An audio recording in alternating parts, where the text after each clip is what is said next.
Fascist, fascist, fascist, fascist, fascist, fascist, fascist, fascist, fascist, fascist, fascist, fascist. Welcome to this week's Wacky Moments of Leftist Extremism. This week it was announced that Joe Biden has COVID, so the media reacted.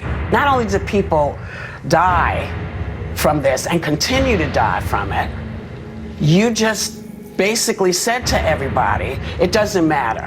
It doesn't matter. You can do, look at me, look at what I'm doing. But we're not you. Thank God. So the treatment he's getting at taxpayer expense is privileged treatment that the President of the United States receives. Oh, wait, that's how they reacted in 2020 when President Trump had COVID.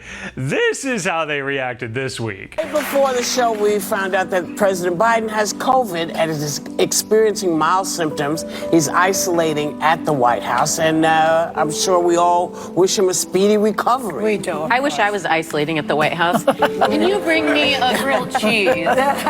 They seem a little less angry about someone recovering from COVID now, but not surprisingly, the leftists took the opportunity of Biden's illness to bash Trump. There's certainly a big difference between how they're responding now versus with former President Trump. They also seem determined, Nia, to show that this is not the Trump White House, right, where it was hard to get information, and we got conflicting information about Donald Trump's COVID case early on.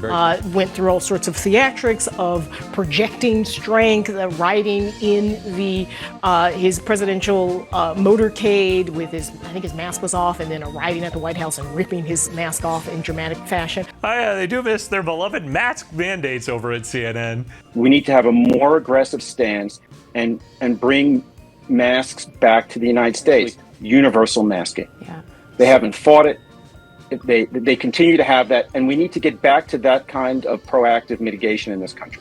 The only thing the leftist media loves more than mask mandates is screaming about Trump. Including what we can expect. And there's the fascist, by the way. There's the fascist. Nearly 2 years after he left office, there still must be an MSNBC office pool for whomever can scream fascist the most about Trump.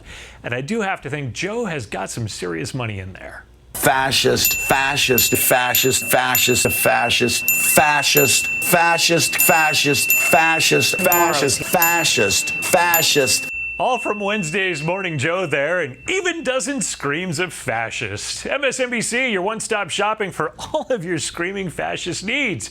It's brought to you by DirecTV. Give them a call and let them know that they might want to redirect some of their advertising dollars. We're not screaming fascist. MSNBC finds other ways to spread its vile hatred, like its hate for Florida Governor Ron DeSantis. With an amazing twist, and this is indeed pretty darn twisted, Joy Reid relates the apparent snubbing of two black children by someone dressed as a Sesame Street character at Sesame Place in Pennsylvania as a reason to bash Governor DeSantis, who is in Florida. A viral video appears to capture Sesame Street character Rosita brushing off two young black girls reaching out for hugs during a parade. That's according to the mother of one of the girls who posted the video on Instagram. You ultimately don't know who you're hiring these days. And so when something like this happens, you have to take it seriously because the fallout, as we are seeing, can be tremendous. And by the way, this is another statement about why it's important who you vote for, because this is in Pennsylvania, where there's at least a chance that, if this was in Florida, they have now passed this anti-woke law that said that they couldn't even do the diversity training and the communication internally that Sesame Place has vowed to do because Ron DeSantis doesn't like that. He doesn't like anything that makes white people feel uncomfortable, so they couldn't even do it if they were in Florida. Be careful who you vote for. And be careful of intelligence or logic. There are reasons both are avoided on MSNBC. Oh man, is the stupid there really painful. The high drama at the Theater of the Absurd continued to play out on MSNBC this week as they hosted Representative Sarah Jacobs to talk about getting arrested on Tuesday as part of a leftist stunt in front of the Supreme Court. And so it only felt right for those of us who are in Congress, for those of us who have power, to put our bodies on the line to fight and protect for those who can't do that right now. I love that clip. Yeah, among the faux handcuffs and polite arrests that were being made at this protest, we see video of Jacobs outside laughing. Or, I'm sorry, putting her body on the line. Felt right for those of us who are in Congress, for those of us who have power, to put our bodies on the line. She seems to be in such danger. Clearly, the whole event wasn't just a leftist stunt that was promoted by the media. Now, one Democrat who did seem genuinely concerned that her life may be in danger was Representative Pramila Jayapal. That after a man she claims had been stalking her was released. This same person has been stalking you for months now. That man was released on Wednesday.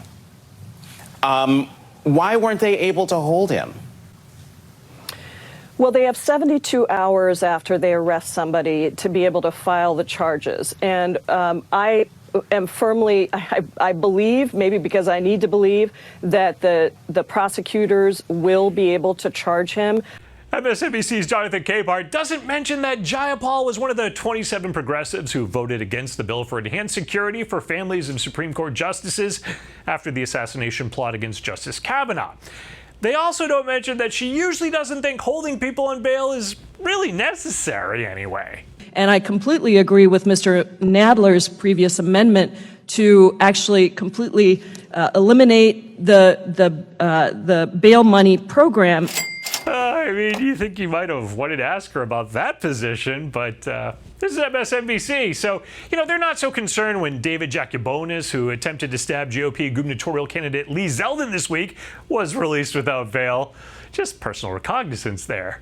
A very brief mention about that incident, a couple of seconds, 5:30 Friday morning on MSNBC, but MSNBC has more important things to do. Fascist, fascist, fascist, fascist, fascist, fascist. All right, now seriously, I would like to end this segment by recognizing a moment of silence. We all remember drunk driver Paul Pelosi. Over the past weekend, news broke about the boozy buy of millions of dollars worth of computer chip stocks ahead of a House vote to give billions in subsidies to chip manufacturers. Well, on Monday, ABC's World News Tonight, CBS Evening News, and NBC Nightly News all decided that silence on Nancy Pelosi's husband was best. No coverage. In a letter, the House Speaker broke her own silence, calling the upcoming bill a major victory for American families. Especially her family, I bet. I'm Eric Shiner, hoping you and your family have a great weekend. Stop by the MRC Store, pick up some great conservative gear there. Head over to MRCTV.org for the latest video, entertainment, and information. And please like, share, and subscribe on the video platforms to let you view our work. We'll be back soon with more leftist media madness.